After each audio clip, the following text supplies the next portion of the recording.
এই ভারত বিরোধিতার নামে আমরা কি করছি? মার্কিন যুক্তরাষ্ট্রকে বাংলাদেশে আমরা প্রবেশের, আমাদের সমুদ্রের সীমায় বঙ্গোপসাগরে এই ঢুকবার, বাংলাদেশের অর্থনীতিতে শক্তিশালীভাবে কায়েম হবার সমস্ত ব্যবস্থা আমরা কিন্তু করে দিচ্ছি। ডক্টর ইউনূস একভাবে করছে, আমাদের ইসলামপন্থী দলগুলো আরেকভাবে করছে।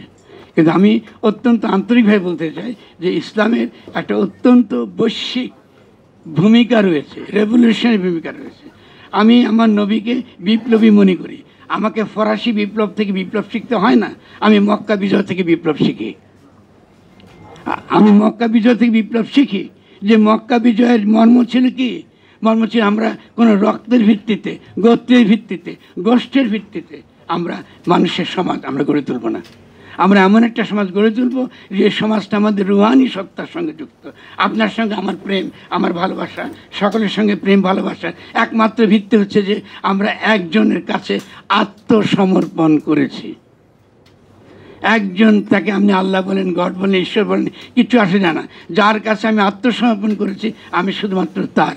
এই ভিত্তিতে রক্ত, গোত্র, গোষ্ঠ বাদ দিয়ে তার ভিত্তিতে আমরা সকলে মুসলিম, আমরা নবীর উম্মত। এবং এই রাজনীতি যদি আমরা বাংলাদেশে আনতে পারি, এখানে সেকুলারিজম বললাম, ইসলামের কোনো ভেদাভেদ নেই। আপনি সেকুলার ইসলামী কোনো কি ইহলৌকিক কাজ নেই। আপনি যখন বাজারে যান, আপনি কি বগলতলায় কোরআন হাদিস নিয়ে যান? কোরআন হাদিস নিয়ে যান কেউ যে আমি কোরআনে কি আছে দেখে পড়বো, তারপর কোনো বাজারে সবজি কি কিনবো না কিনবো? ইহলৌকিক জীবন অবশ্যই আছে। 2 নম্বর, ইসলাম ইহলৌকিক সমস্যার সমাধানের জন্য এসেছে। ইসলাম খ্রিশ্চানিটি নয়। এটা খারাপ অর্থে বলছি না, খ্রিশ্চানিটি অনেক অবদান আছে, কিন্তু ইসলাম কিন্তু খ্রিশ্চানিটি নয়। খ্রিশ্চানিটি আমাদেরকে কি দিতে পারে তার রূপ আমরা পাশ্চাত্যে দেখেছি গত কয়েকশো বছর। তার আর কিছু দিবার নাই। এখন আমাদেরকে দিতে হবে সারা দুনিয়ার মানুষকে।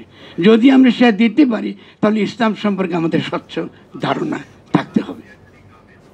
সেই স্বচ্ছ ধারণা যদি থাকতে হবে তাহলে কোরআন নিজেকে কখনো আইনের বই বলে না। আমি 2টা কথা শুনেছি, কিন্তু আমি এই কথাটা একটু মনে করে দিই, আমি খুব মহাপ্রাজ্ঞ নই, কিন্তু কেউ যদি একদিন সেমিনার করতে চান আমি করতে খুব আগ্রহী। তর্ক কোরআন নিজেকে কখনো আইনের বই বলে না। কারণ আমাদের মতো মূর্খদের বলেছে যে কোরআন তোমাকে দিছি নাজিল, তুমি হেদায়েত যখন চাইবা, যেহেতু তুমি মুত্তাকি, তুমি যদি আল্লাহর কাছে নিজেকে সমর্পণ করে থাকো তাহলে তোমার জন্য হেদায়েত আছে কোরআনে। আর যারা আল্লাহর কাছে নিজেকে সমর্পণ করে নাই, শুধু বিশ্বাস বিশ্বাস বিশ্বাস করে, এদের জন্য হেদায়েত নেই। বিশ্বাস ইসলামী কোন শব্দ না। ইমানের অনুবাদ বিশ্বাস না, ইমানের অনুবাদ হচ্ছে আত্মসমর্পণ। বিশ্বাস খ্রিশ্চানিটির ধারণা।